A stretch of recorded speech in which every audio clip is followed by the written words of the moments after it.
The Louisiana coast has major economic and ecological importance both regionally and nationally.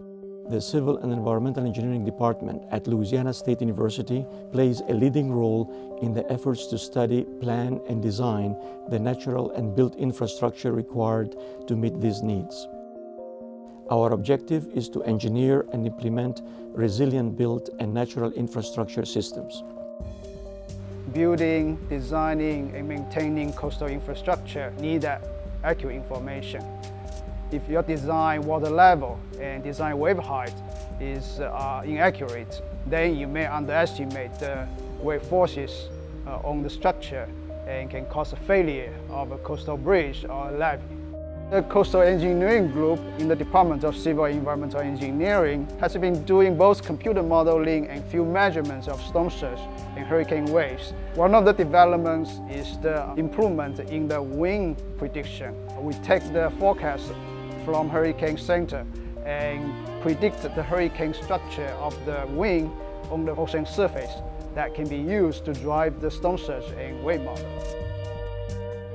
The lower Mississippi River is very vital to Louisiana and the nation's economy, and that it provides a very cheap, economically feasible method for transporting goods and services. Here at Louisiana State University, we're using both physical and numerical models to understand the Mississippi River hydraulics, the sediment transport. We're working with the state's Coastal Protection and Restoration Authority in order to design, construct, and then utilize this small-scale physical model.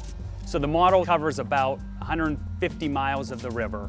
With the physical model, we're able to do very controlled experiments over very long time scales. We can look at what the river might look like in 10 or 30 years from now, not just what's happening right now. We have worked on developments of innovative approaches to characterize, predict, and simulate the high-speed damage impact and localization-related problems with applications to modern engineering structures and materials. We have done experiments at the nanoscale where we really indent the material to obtain its hardness. The hardness changes with the depth of indentation. That's one aspect of what we're doing. We try to do analysis at the atomic scale, interpret what's happening there, and then take that information into the continuum scale, which is the scale that allows us to do modeling and computational modeling. The transportation infrastructure in Louisiana composes of over 60,000 miles of streets, roads, and highway.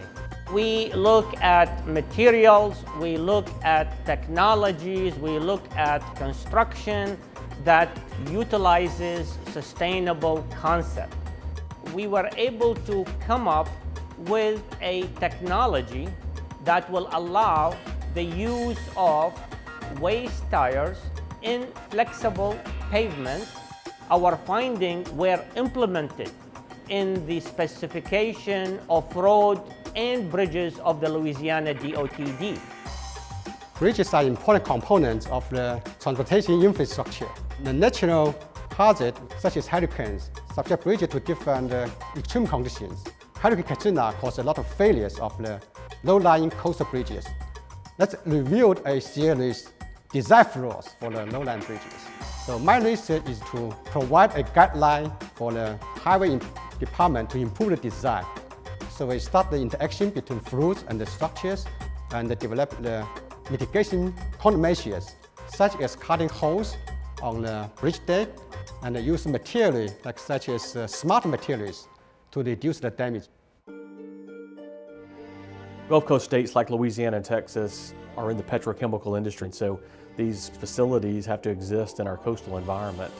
My area really is the fate of chemicals once it gets into these environments. So when they spill and they get into a wetland environment, I know the bacterial processes, how the chemicals evaporate, all the things that happen with each of the chemicals that we need to respond to. With respect to Deepwater Horizon spill, it's really, how are we going to respond once the oil starts hitting the environment? What are we going to do to put boom in place or other kind of response technologies to kind of prevent the chemicals from getting further into the environment and causing more harm? We collaborate with Tulane University, with Texas Tech University, in getting people in here who know different aspects of the problem. The planning of successful evacuations starts fundamentally with figuring out how many people need to evacuate. And that's a function of how big the threat is. For a hurricane, that could involve millions of people spread over tens of thousands of square miles. What we try to do is to best utilize the available infrastructure within the transportation system. So we did a lot of analysis. We use traffic simulation to test ideas and to evaluate ideas.